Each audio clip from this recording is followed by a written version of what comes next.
This, yeah, and load it up.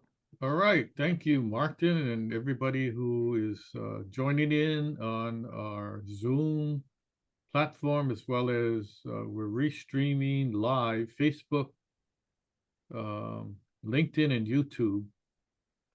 And we're here as part of the Ask the Building Expert Masterclass webinar series. What's the topic? Calculating the cost of a change order.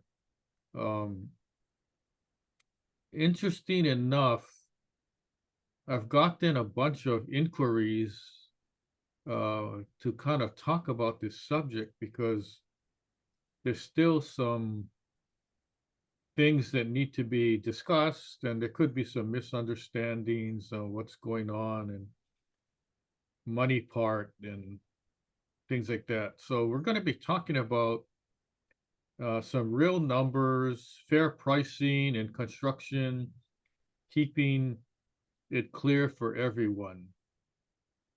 And this webinar is presented by Construction Management Inspection, uh, a Hawaii-based construction management company. We do building inspections, property inspections, construction management, all that kind of thing, construction consultation, things like that. Um, Let me go through here.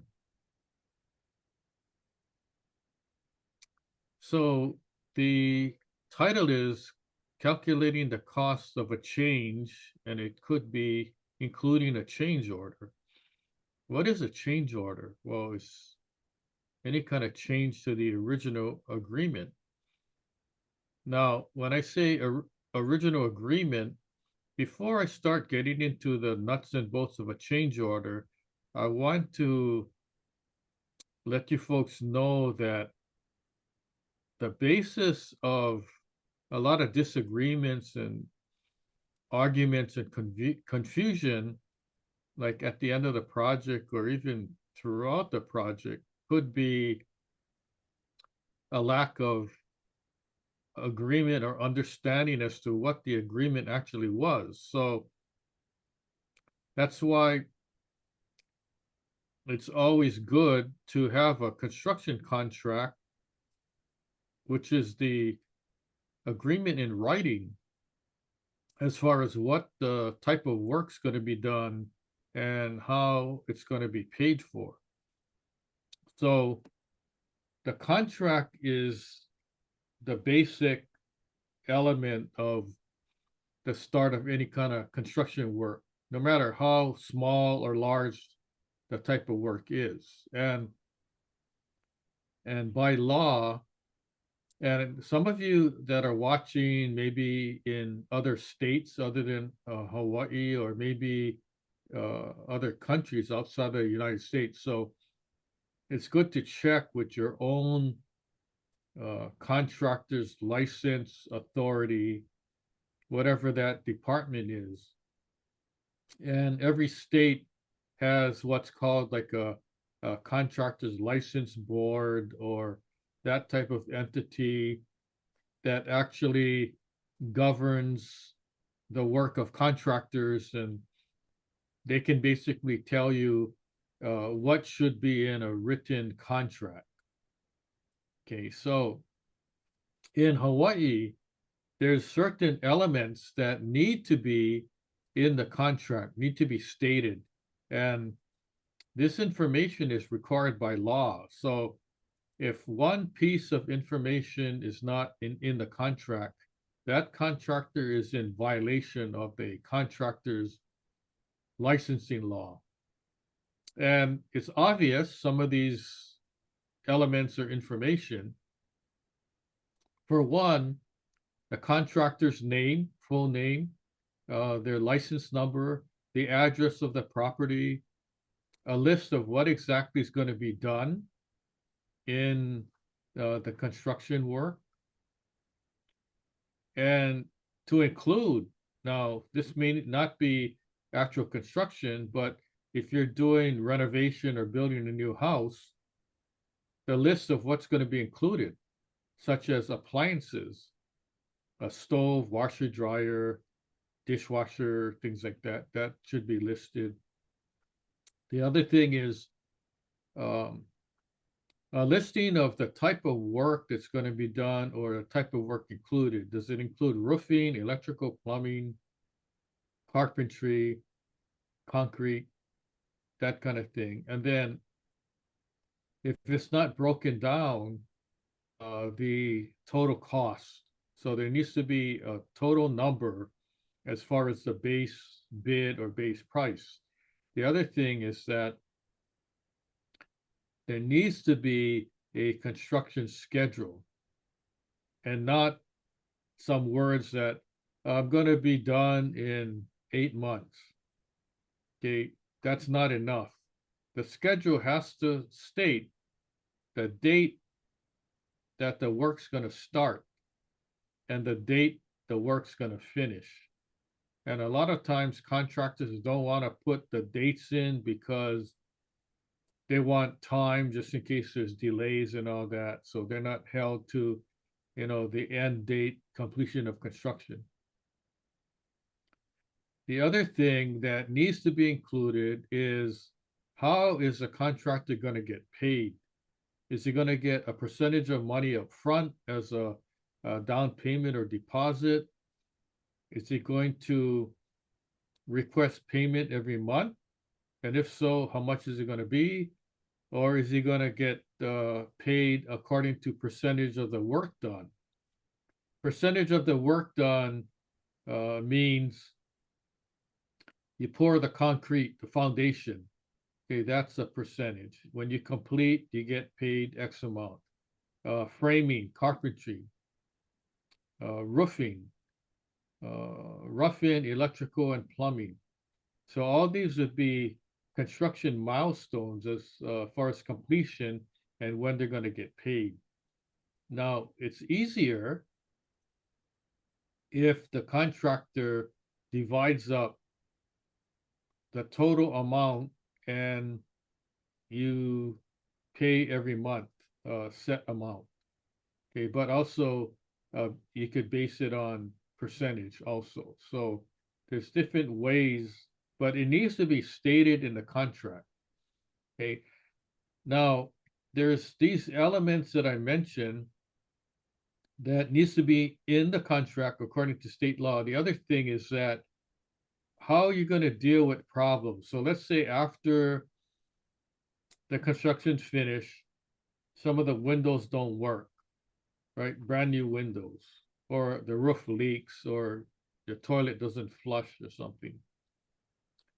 There has to be language in the contract stating that if there's an issue, you have to send the contractor a written notice of the problem and give the contractor X many days to get back to you. And normally there's an inspection first as to, well, we got to check it out and see what the problem is, and then a time period by which to fix the problem. Now, believe it or not, that law is called the Contractor Repair Act, and it was actually promoted by contractors because the bottom line is that you cannot sue the contractor unless you follow the provisions of the Contractor Repair Act. So in other words, if the contractor doesn't go back and fix the problem after you called, 5 times, you can't automatically sue the contractor for not getting back to you. Okay, there's clear instructions as to what to do, and it has to be followed to a T. Otherwise, it's hard for you to recover any damages. Okay, so if you're in doubt, you go to your contractor's license board in Hawaii. There's a Department of Commerce Affairs, DCCA, and they can help you with what needs to be in the construction contract. So do not sign a contract unless it has all those elements that are required by law. Now, if the amount of information is required by law and there's 10 items, you could have 50 other items in the contract. The more information you have in the contract, the better, because it's in writing, right? And it's hard to dispute if it's in writing. If you don't have anything in writing, good luck trying to recover any damages or things like that. So that's the preface to this whole change order issue that I'm going to be talking about, because without a construction contract, it's hard to enforce extra charges and all that. And my audience here is not only homeowners, it's everybody included. So let's take a look. So this masterclass webinar, who is this actually for? This information is for contractors, general contractors, builders, subcontractors, architects, engineers, owners, managers. And when I say managers, that would include property managers, condo association managers, site managers, resident managers, anybody who's in charge of construction work. It could be realtors or your rental agent, also attorneys, anyone dealing with change orders or having to deal with construction. Okay, this information is for everybody. So why changes happen? When changes happen, changes usually are pretty much understood. At the end of every project, there's probably going to be a number of changes going on or that happen. Changes are part of construction. That's, the norm. No one loves them, but they happen. What matters is how we handle these changes. Okay, examples of typical changes include weather conditions, right? If the contractor starts a project and all of a sudden, there's 10 days of rain, of course they can't continue working, right? So the schedule would be automatically extended.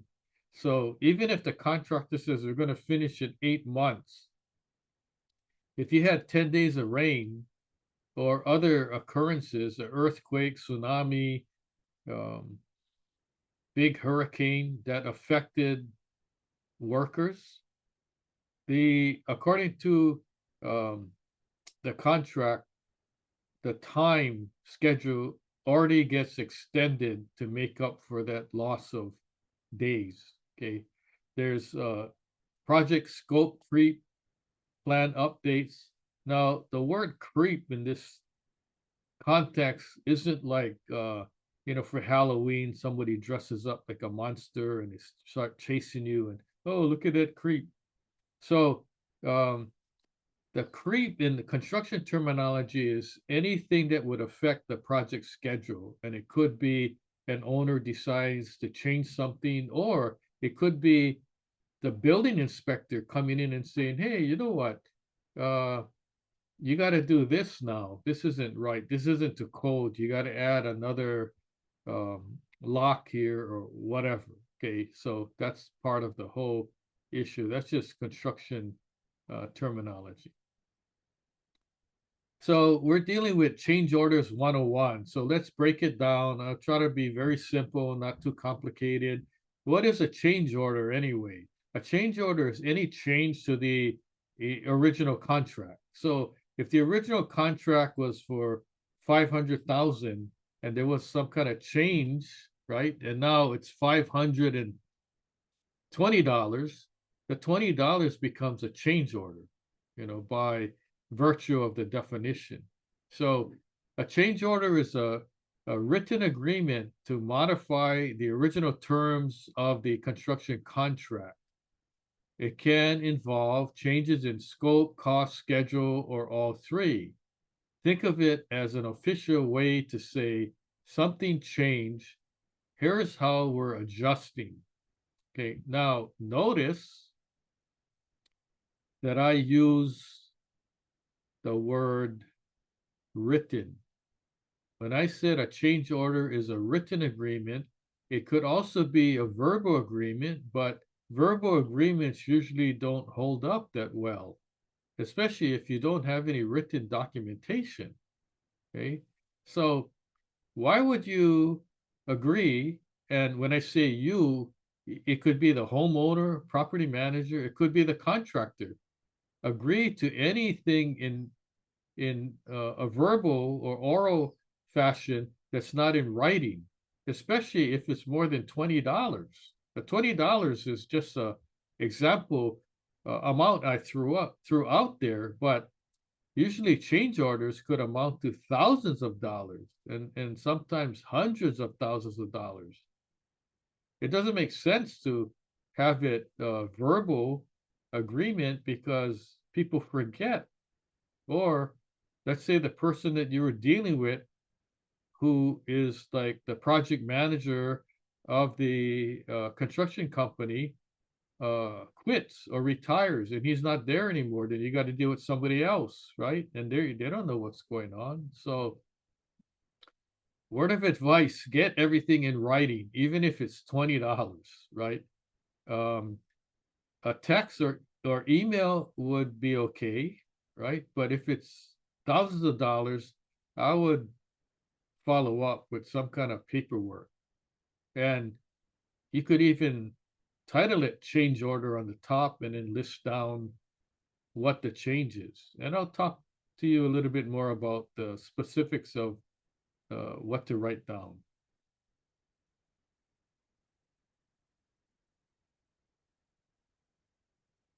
Why pricing a change order matters. Okay, now this is very important. Pricing a change order correctly avoids disputes, protects profit margins, and ensures transparency. When I give seminars to contractors, architect, engineers, contractors mostly, this is what I cover with them. When you're talking about a change order, you have to make sure everything's written down. And this is your piece of paper that could avoid getting sued later, right? And also helps you protect your money and make sure you get paid for the work that you're doing. If the change order is underpriced, the contractor loses money. For instance, right? In my $20 example, if it costs the contractor $30 to do that one work, but the change order is for $20, the contractor just lost money, lost $10, right? If it's overpriced, the owner may feel taken advantage of, leading to mistrust or even lawsuits, litigation, arbitration, mediation. So in my $20 example, if the contractor charged $50 and the owner feels that it should have been $20, the owner is not happy because the owner's saying, look, I overpaid by $30 here, right? So where is the fine line here? What is the actual amount, right, that we should be talking about? Before we get into that, here's what each side wants. The contractor's side, contractor's goal is to be made whole. They want compensation for labor, materials, overhead, and any scheduling delays caused by this particular change. The owner's goal is to pay a fair value, no more, no less. They want confidence that the price in the change order reflects real costs, not inflated figures or made up um, amounts so that the contractor actually gets more money than what they're really entitled to. So the bottom line here is that a successful change order is one that feels fair and justified to both sides. Now, that may be easy to say, it's harder to actually do or complete. How do you even price a change order? Okay, there's different ways. There's unit costs, time and materials, lump sum, and cost plus. Unit price is for each item, there's a price. And when I say each item, it's a unit description. Okay. Time and materials is how much time is it going to take for the work to be done, and what kind of materials um, is needed to be used. Okay. And you add the cost of the time, which is the labor, and then you add the materials together. That's going to be your figure. Lump sum is just, okay, here's the amount that I'm going to charge you for this type of work. And then cost plus is whatever it costs a contractor, right? The contractor's costs, then you add in the percentage, which could be 10%, 15%, or whatever the percentage is to the basic actual construction costs. And that would be the contractor's overhead and profit. Okay, so some more details on what I just explained. Unit price is best for repetitive or measurable tasks. Example, concrete per cubic yard, things like that. Easy to calculate, there's a clear scope. It's not ideal for complex changes. Time and materials is best when the scope is unclear. You don't know exactly what needs to be done. It's normally used for emergency repairs where it's like a fire or flood that the contractor goes in and does the work. Just say, I just want the work done.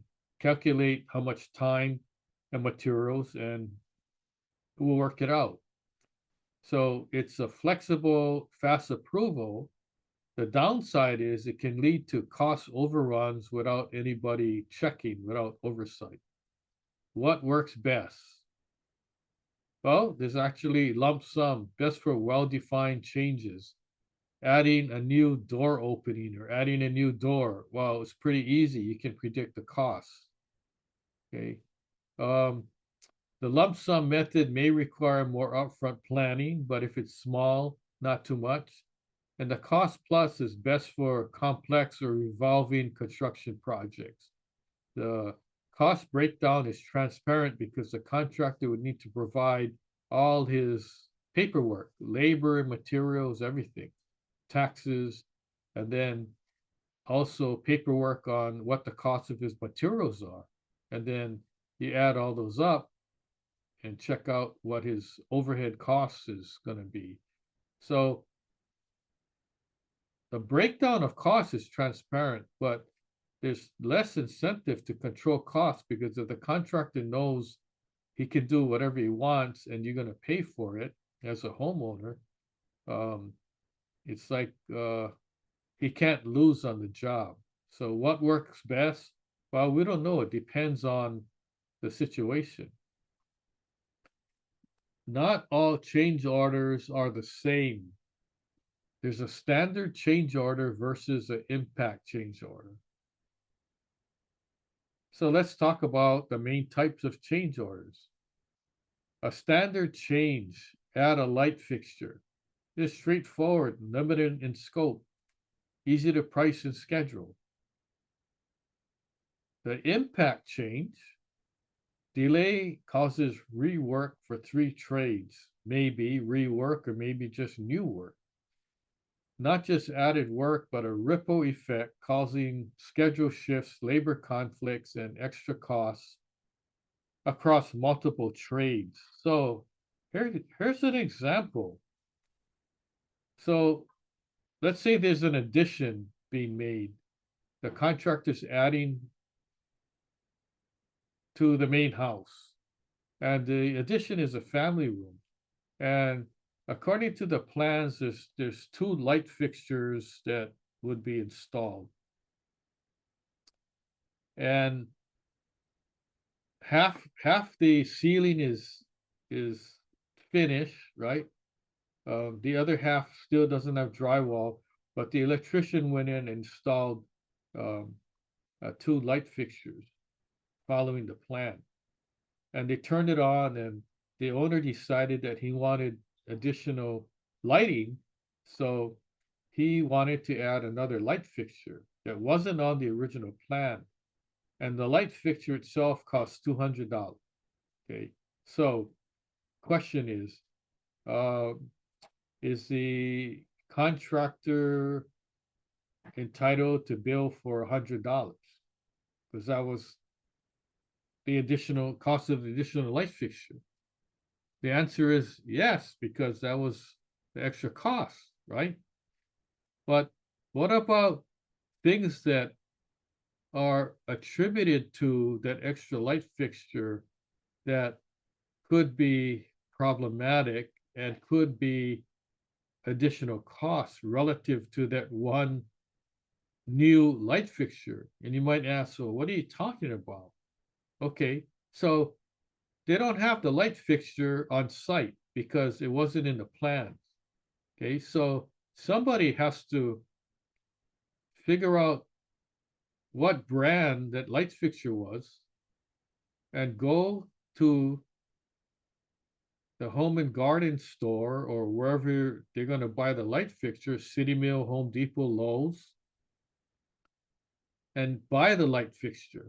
Okay, so let's say it takes the guy half an hour to go to the fixture store, find the fixture, wait in line for half an hour, and drive half an hour back to the job site.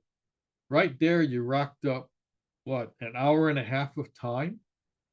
And what if the guy, that worker that went to the store to buy it, and his rate of pay is $50 an hour, right? So now you got to add the person's $50 an hour time times 3, which is the actual cost, right? In addition to the price of the light fixture. Now you have a running tab, okay? Now the electrician's there, and he left because he didn't know he installed the tube. Now he has to come back when the drywall's up. So when is he going to come back? So now you got the electrician who charges $100 an hour, has to go back there to install one light fixture. So now in addition to $200, you got $150, you got another $100 and whatever the over. So all of a sudden, one $200 light fixture becomes $600 or more. That's the change order idea. Okay, so it's not like, well, it only costs $200, so I'll pay the $200. No, that's not what's happening.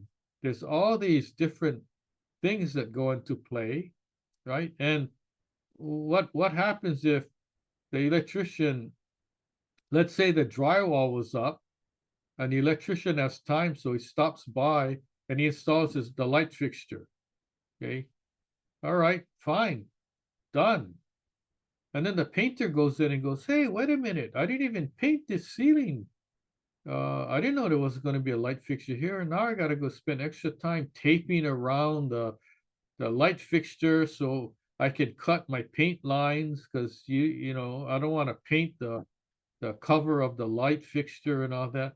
So now you got more work for the painter, more time that adds. So this is just a very simple example of a very simple change order. Okay. Now, some of the projects that I work on, we have hundreds of thousands of dollars of change orders. On one project, we had $1.3 million change order because it was spalling repair. And it's unknown and we didn't know the extent. So we have to, keep working. Otherwise, we would stop the project and go home, right? And it'll never get done. So it just depends on the type of work. Spalling repair project is unknown. You don't know until you actually get there. If you're doing a renovation of a new house or an addition, building a new house, it's pretty easy for the contractor to figure out what the cost is. Okay, as long as there's no changes, but there could be, right? the tough stuff, delay, inefficiency, acceleration, anytime, like, the light fixture example that I mentioned, there's a delay, it costs time and it costs money. Inefficiency, lost productivity. If everybody's on hold because somebody has to go buy a part, building material or something, then that's lost time. And an acceleration, if you're cracking the whip and you expect the contractor to be finished ahead of schedule, they might have to work overtime, the workers get burnt out, there might be extra costs and all that. So there's a small print at the bottom of my slide. Tip, use daily reports, labor logs, and comparison to baseline schedules to prove and support these costs. Now, the contractor might not even have daily reports, labor logs, or anything like that. So if you're the owner, you're going to want to know the explanation of why things cost so much, right? Contractors, show your work, what to include in your pricing. If it's a change order, right? Take photos before, during, after, to show the actual change. Save your material receipts, proof of added costs, right? Timesheets, right? Make sure you document that. Daily reports, logs, support your timeline and scope.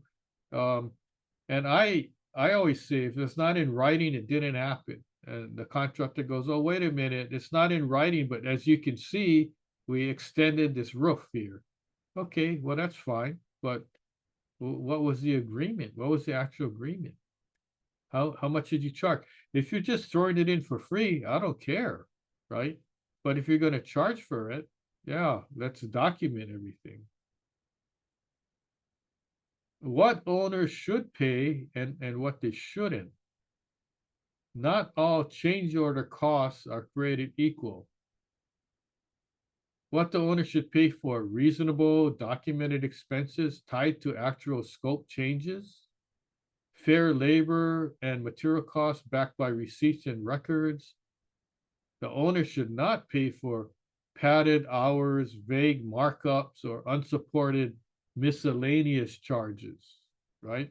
Or whatever the term is going to be used, miscellaneous, extra, additional, allowance, whatever the term they use. Tips for fair reviews. When you're reviewing the change order documentation, compare the change order documentation to the original contract rates. Ask for backup documents. Use a standardized review checklist. Clear documentation equals less back and forth, less arguing, less, oh, I'm not going to pay the contractor because it's not clear. I don't know what I'm supposed to pay. I'm not paying this extra cost. How did this extra cost come up anyway? Now, let me back up when I say compare to original contract rates, because there's different scenarios. So remember the pandemic? Well, of course, we want to forget about it. But the idea here is that they were contracts signed before the pandemic. And then when the pandemic hit, sometimes work couldn't be done, right? It depends. Now, it could have been on hold for various reasons. Now, let's say the work resumed 1 year later or 2 years later, when the pandemic was over, when the coast was clear. Okay. Part of the reason why contractors couldn't work during the pandemic was because they didn't have materials. There was a supply chain issue, right? Factories were shut down and they couldn't get building materials and things like that. So year 3 after the pandemic, construction starts and there's a change order. Okay. You cannot expect the contractor to agree to the original labor rates specified in the contract, or even the cost of materials, because everyone knows that the cost of materials went up during the pandemic. So in a change order, the contractor says, you know what?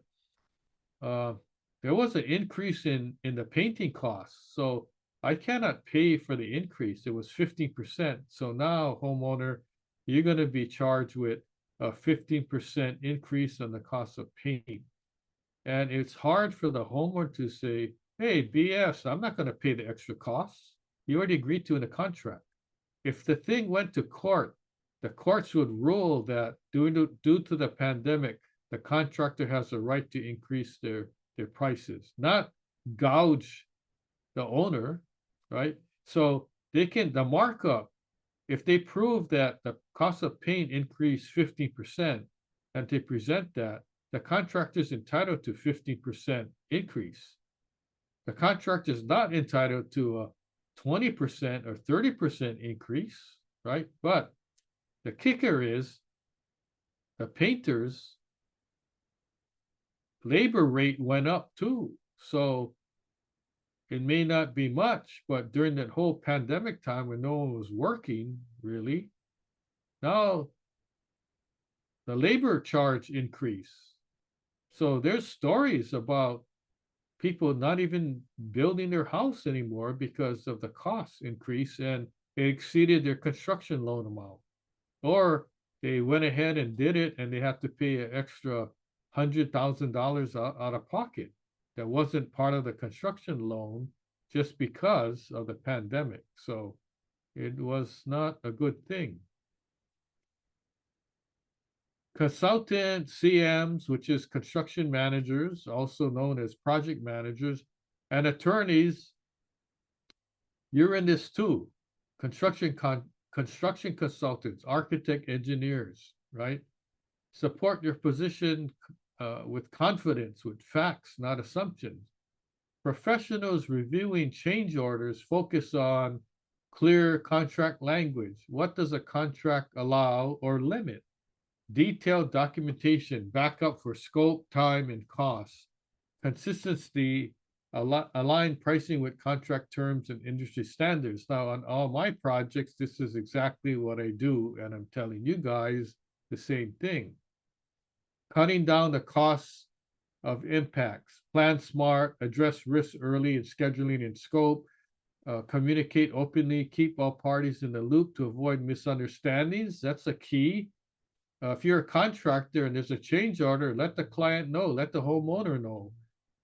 This is how much it's going to cost to make this change.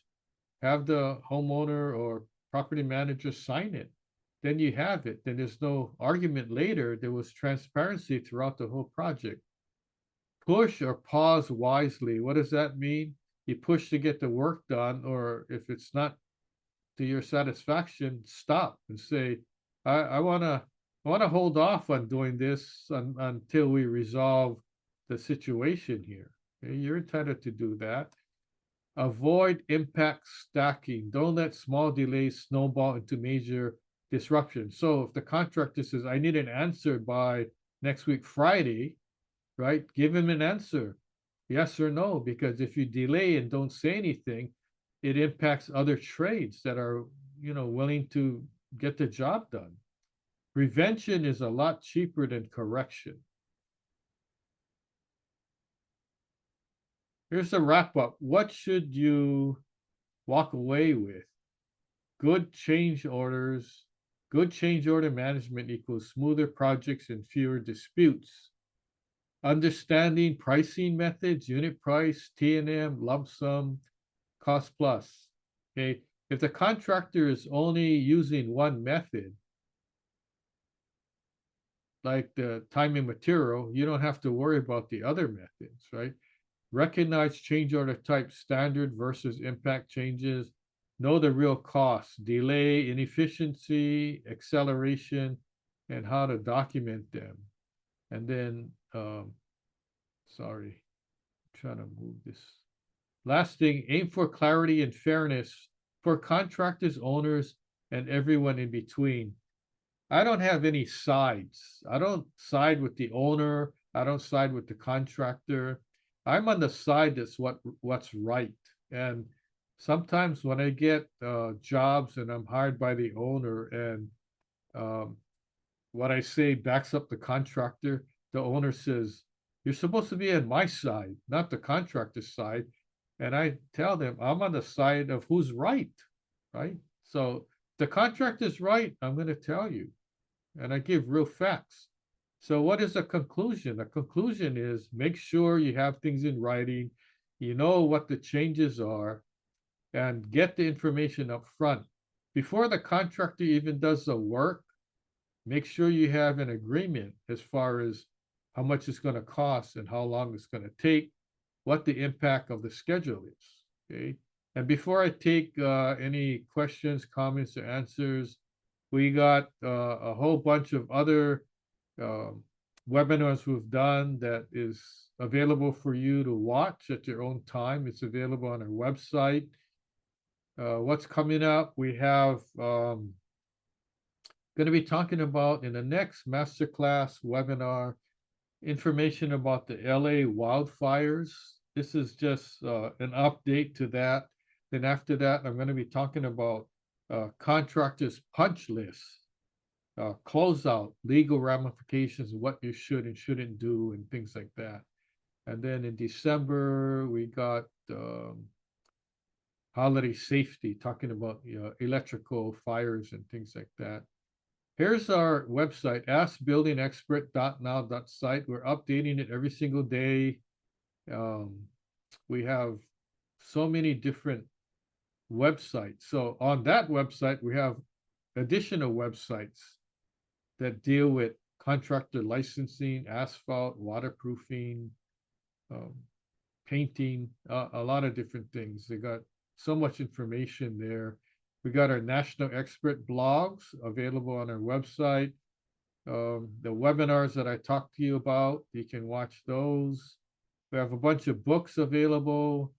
By the way, if you go to the website and you're sent to an Amazon link and you want a special book, send us an email that we may be able to get it for you for free. I'm also giving out a whole bunch of books for free soon that you can download. So stay tuned, look on social media for that. Now it's a Q&A time. You got questions, we got answers. If you need to get a hold of me, the information is on the screen here, my phone number and email address. So we appreciate the opportunity to present the information. And I'm sure with this subject, there's questions. So I'm going to turn it over to Martin now and see if there's any questions or comments that came up.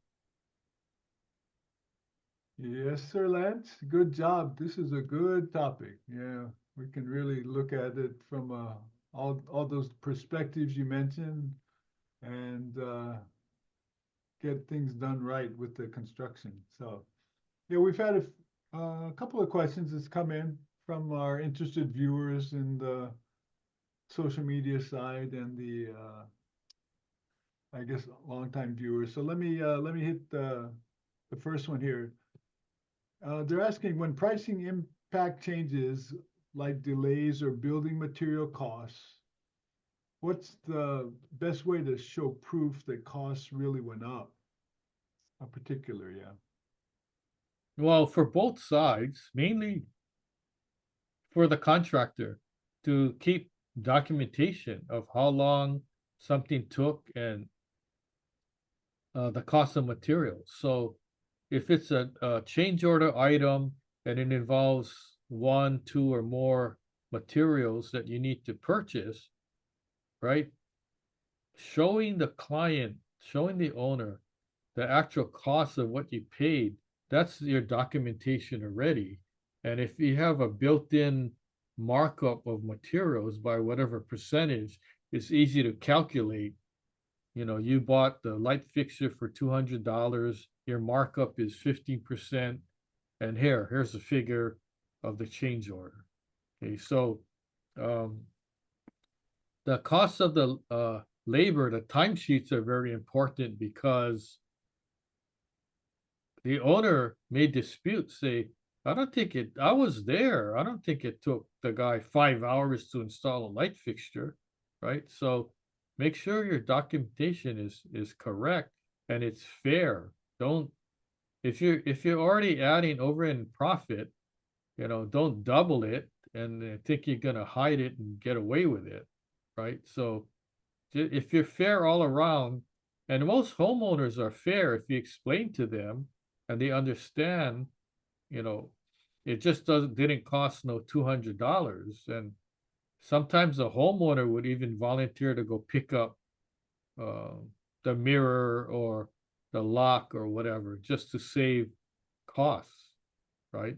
So that could be done also, but just make sure that if you're a contractor, you have all the documentation. If you're the owner, you want to see all the documentation, right? Or just have it explained to you so you're aware, because homeowners will actually go online and check. It's easy to go online or make a call to Home Depot or City Mill going, okay, here's the product, how much is this? And they tell you how much, and they go, oh, wait a minute, the contractor charged me like 3 times that cost, right? So just be upfront and if it's more time and energy involved, then just make sure it's all in writing so it can be explained. The majority of people, once they understand and review the explanation, they agree to it. And some, because of personalities, never going to agree. They might even not agree to the $200 light fixture. Go, oh, did you actually check around and call like 5 different places to see which one was the cheapest? Right? Or did you use your contractor's discount? Or you know what? Why don't you not install it now? Wait until the thing goes on sale and then go pick it up, then install it. It's like, doesn't make any sense. The contractor, if it's something small, they're not gonna go spend 1 hour calling different places to one, see if it's in stock, and two, to see what the price is. They're gonna just go to wherever they normally go shopping at and just pick it up, right? It's too small of an item to worry about. Now, if it's a huge thing, costs $20,000, yeah, of course they're gonna you naturally expect them to go shop around and get the best price, and you can probably help them too by shopping around. So that's the deal. Make sure either side you got full backup documentation. It's hard to just say, oh, if I was a contractor, okay, Martin, I installed this light fixture. Here's your invoice for $600. Martin's gonna go, oh, wait a minute. I thought the light fixture was only 200. Oh, well, I have to add another 200 because, I'm taking my wife out to expensive dinner tonight or something. That doesn't cut it. So just be upfront and work it out. Sometimes I've seen the contractor tell me after I say, this change order is like ridiculous. Where are you getting all these numbers from? And they tell me, oh, I kind of lost money initially on the job, so I got to make up for it. I go, well, this is not how you make up for it, right? And then how did you lose money in the job? Did you like bid too low? If you did, that's not our problem. So don't gouge the owner later for your mistake, right? Something like that. Or they have to pay extra workers to get the job done faster. Well, that shouldn't be a charge back to the owner, right? That's not included in the contract. So anyway, hopefully I answered that question. Oh yeah, thanks for all the behind the scene tips too. I just heard there about how they can Sure. gouge, yeah. Okay, yeah, the next question that came up is for owners reviewing change orders. What's the clearest sign that a price might be padded or unreasonable? Well, if you have a kind of a feeling that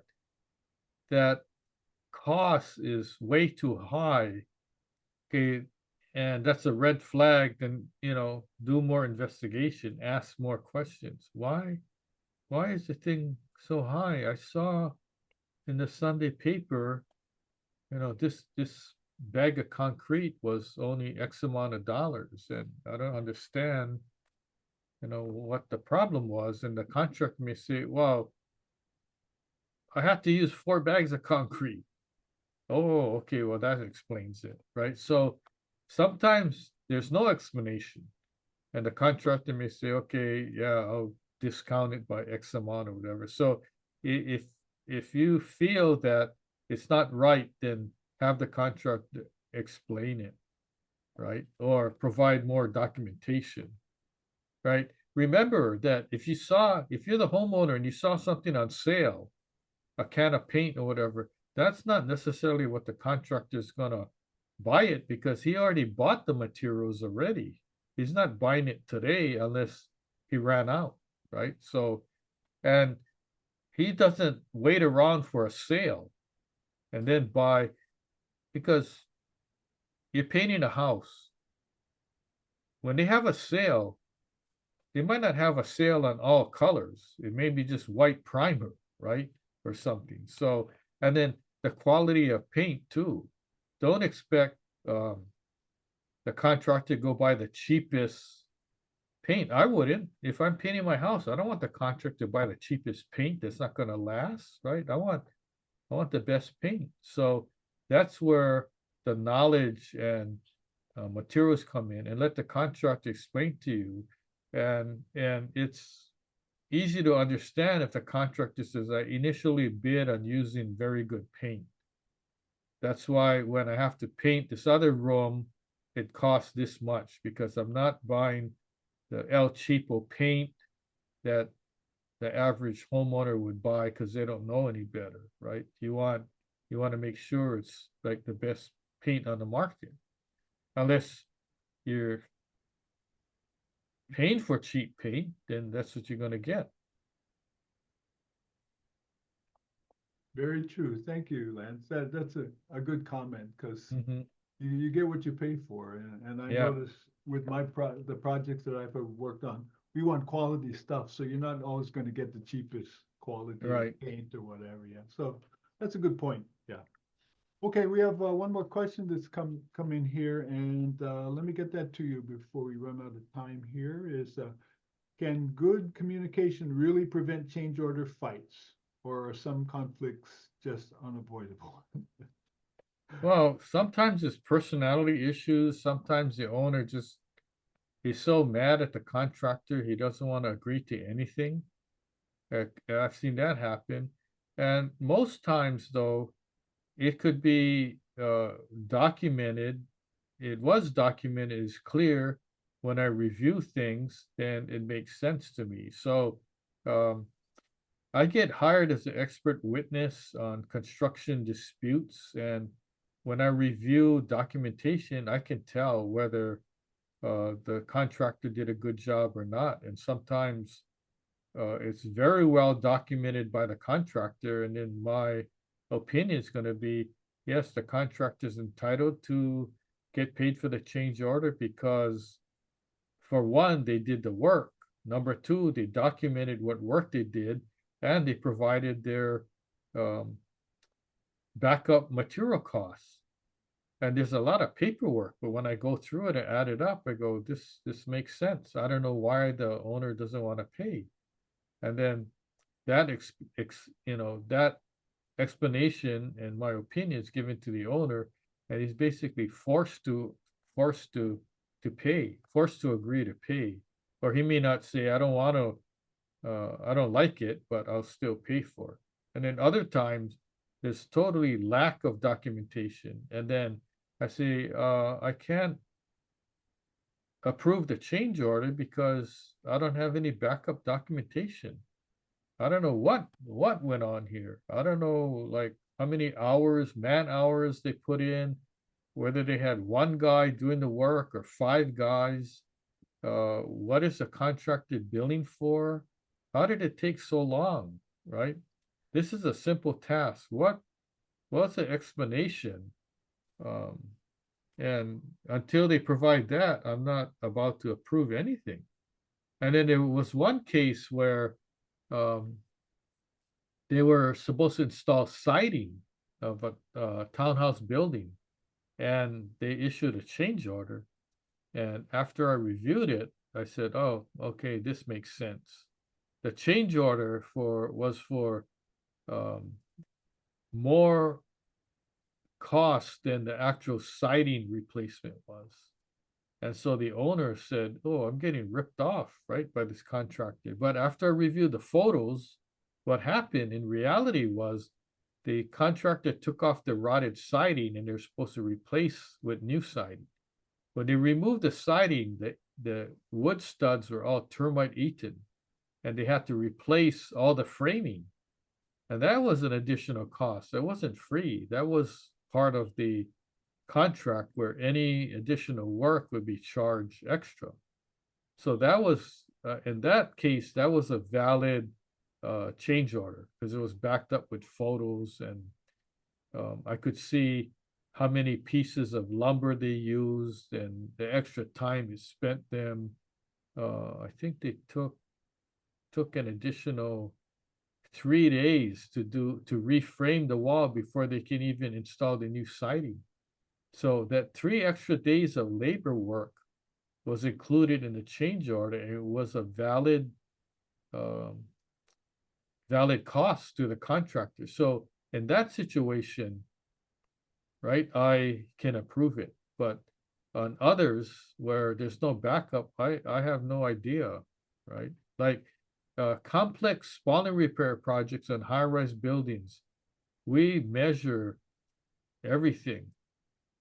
And we have diagrams, measurements, photos, and all that. So once I approve it, um, it's hard for any owner to go, "Oh, I'm not paying for that because how do I know, they actually use that amount of concrete or they use extra rebar or whatever." It's all documented because I don't expect the owner to go on a swing stage up a 40-story building to inspect spalling repair. That's what he hired me. So I do that. And I got photos and measurements and everything.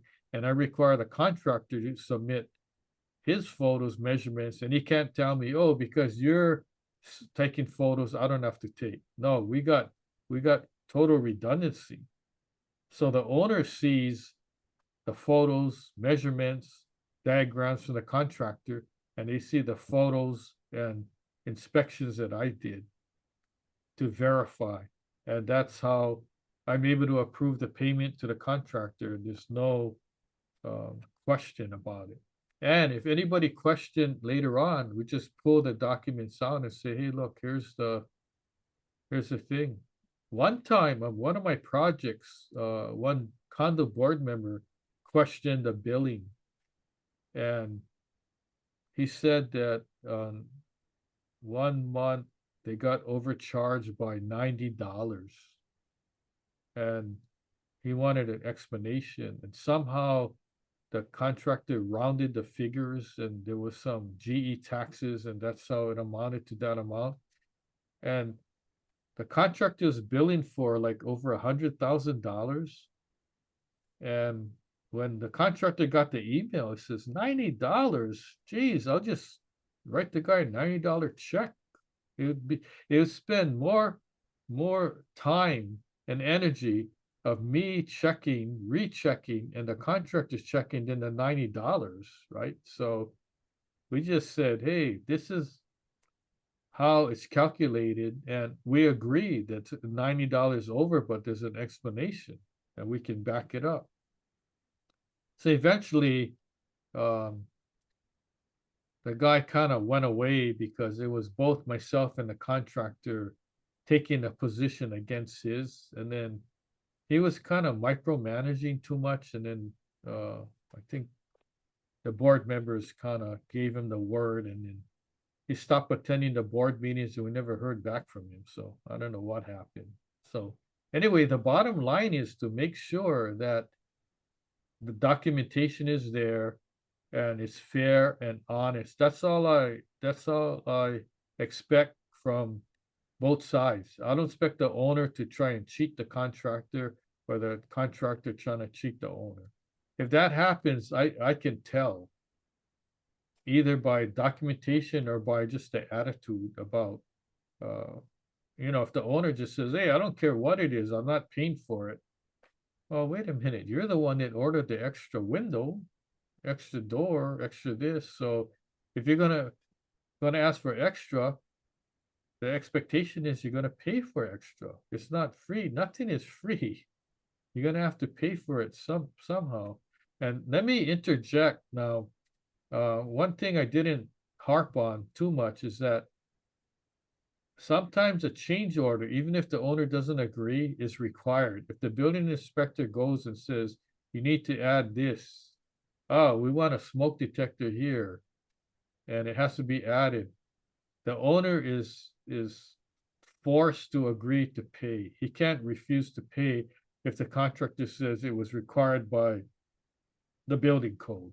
So anyway, I know we're out of time, and appreciate everybody who attended, and those of you who are on our social media, not on our Zoom platform. Post your comments or questions, and we'll be happy to address them. We promise that we respond to every single person. If you don't get a response, send us an email, then we'll respond to that, because we got so many social media platforms to keep track of. I don't know how Martin does it. And plus that he's still staying awake, so it's a good thing. All right, so please join us for the next masterclass webinar, and we'll see you then. Thank you for attending. Mahalo, aloha.